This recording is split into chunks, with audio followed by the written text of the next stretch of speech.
Hey guys, here's my graphics card. So I got the EVGA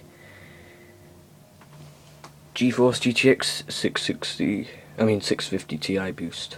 It's basically the 660. Near enough. Yeah, so it's super clocked edition, which I forgot to tell you in my last last video. What am I saying? Yeah, it's got a 6-pin power connector, and it's got the I forgot what you call it now. Where S-Light egg light comes out, and then the HDMI and the standard DisplayPort and the two DVIs. I think this is DVI-I and that's a DVI-D, or it might be the other way around.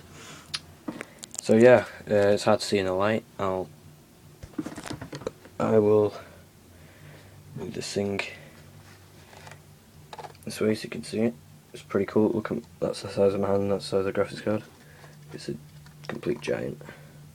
It's hard because I'm holding the camera in one hand, but yeah, it's a complete giant. As you can see, the fan's taking over some of the size, and yeah, I've got the PCI Express 3.0, and it's got SLI, two-way SLI, so that's pretty cool. If you stick an SLI bridge and get another one, you'll have some beast gaming. It's apparently equal to the 670 if you do two-way SLI with this.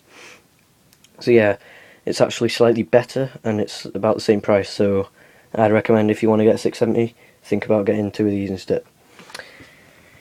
Though the SLI bridge can cost a bit of money, so it might actually cost the same, but have slightly more power and slightly better kind of benchmarks with this than the 670. So yeah, as you can see, it's like a different material here, and then it's like a carbon fibre bit. So yeah, and then we got the got the fan. Apparently, I think it's 2 kilograms or something. Wait, I'll have a look at the case. So, the case next to it. So yeah, we got it's 2 gigabyte GDDR5 memory, GPU boost. So you can do I forgot what it was called, Precision X, that was it. You can do EVGA Precision X with it. I messed around with that, it's hard to get used to, but eventually you do. Direct 11 SLI, and it's got 3D vision on it. So yeah, it's the super clocked edition, as I said. And the back I've basically explained. It's yeah, it's got support for 4 current displays, so it can run both the DVIs at the same time. I'm only using one at the moment. So yeah, we're just gonna go put it in my computer, because it's already in, but I just brought it out again, and because I like installing things on my computer, it's fun. Now I need to find a place to put my camera so we can see the computer. Can you see? Yeah, you can see. I think. Right, so I'll put this lid down. This is the side case of my computer, and then I think you can see. So I'll just get my screwdriver, get my graphics card. Now I'm just going to put my screwdriver on top of the computer for now. What I'm going to do with this is I'm going to slot it in. So it goes upside down with the fan downwards and the 6-pin connector outwards, and so you can plug it into the motherboard. Some people have different motherboard shapes, but this one is the standard one where the graphics card's at the bottom. So I'm just going to stick it in the top slot. It's a very messy computer at the moment, because the case isn't that good and it's not really got good cable management. You can't really put it at the back of the this thing. Does this one go in or not? It's not really got very good cable management for this. Yeah,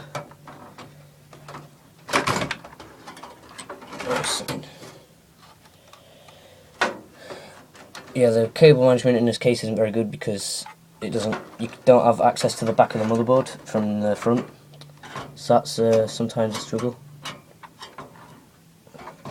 Ah, there we go. Right, now it should just slot in. Right, there we go. Now it's all you want to do now is push it up as far as you can. So first of all, you're just going to attach the screw to your screwdriver. I'm going to push it up a little so you can see this hole here, I think. Not sure if you can see it with the camera or not, but hopefully you can. Just going to screw it in. Actually, wait, I need to hold the graphics card on my right hand and screw this in with my left. And then, once the screw's in, you need to, not fully though, push the graphics card up and towards the, towards away from your computer. And then just tighten the screw very tight, so the graphics card won't move. And then, when it's tight enough so the graphics card won't move, just finish the tightening of it.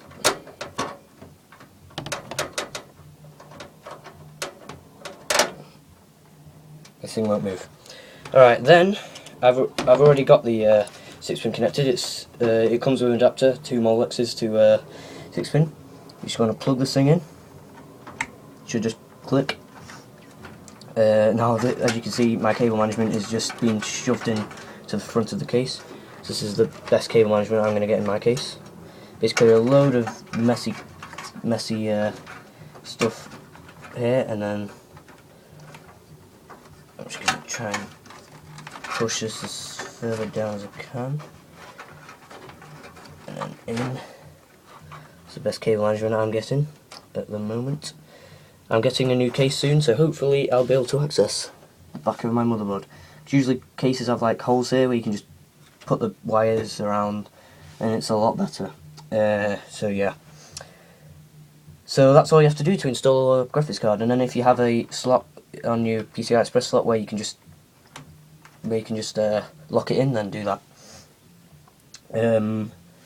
So yeah, make sure it doesn't move up and down, and the backs. If you look at the back of your computer, make sure that the adapters aren't too close to the edges. And yeah. So I'm going to be getting a new computer within the next year. I'm upgrading different parts at different times. Next I'm going to be getting some more RAM, because at the moment I have shocking RAM. I'm not sure if you know, but I have 2 gigs of RAM. So 2 1 gig pieces here. And I'm going to get 2 4 gig ones, so I'm going to have 10 gigs of RAM altogether, which is, for me, pretty good. And then I'm going to get a new motherboard and a new processor, probably around Christmas time. And then the 16th of July next year, around summertime, I will be getting a new case, new power, new hard drive. So basically everything's new. So yeah, basically I've got my new graphics card now. I'm going to be getting new RAM, new processor, which means I'll have to get a new motherboard, new power, because this is 450 watt, which is minimum power you need for this, and a new hard drive, main hard drive. I only have one.